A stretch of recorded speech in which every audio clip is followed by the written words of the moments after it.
India Pakistan ప్రస్తుత పరిణామాలని మనం గమనిస్తే రెండే విషయాలు స్పష్టంగా అర్థమవుతున్నాయి. ఒకటి, పెహల్గామ్ దాడి తర్వాత ఇండియా ప్రధాన టార్గెటు పాకిస్తాన్లోని ఉగ్రవాదులు, ముష్కరులు. కాబట్టి మనం 9 స్థావరాల మీద మనం దాడి చేసినాం పాకిస్తాన్ మీద. కానీ పాకిస్తాన్ ప్రజల మీద ఏ ఒక్క పౌరుని మీద కూడా భారతదేశం దాడి చేయలేదు. That is the greatness of India. కానీ పాకిస్తాన్ నిన్న రాత్రి నుంచి సుమారుగా 400-500 డ్రోన్స్ తోటి, గుళ్ళతోటి సరిహద్దు ప్రాంతాల మీద కవ్వింపు చర్యలు చేస్తూ ఉంది. అంటే సాధారణ పౌరుల మీద పాక్ దాడులు జరుపుతూ ఉంది. ఇండియాకి పాకిస్తాన్కి ఉన్న ప్రధాన తేడా ఇక్కడే మనకు అర్థమవుతూ ఉన్నది.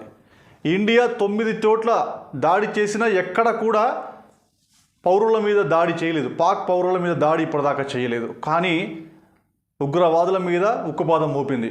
కానీ పాకిస్తాన్ మన ఆర్మీతో పోరాడకుండా పిరికి పందలాగా భారతదేశ పౌరుల మీద దాడి చేస్తూ ఉంది.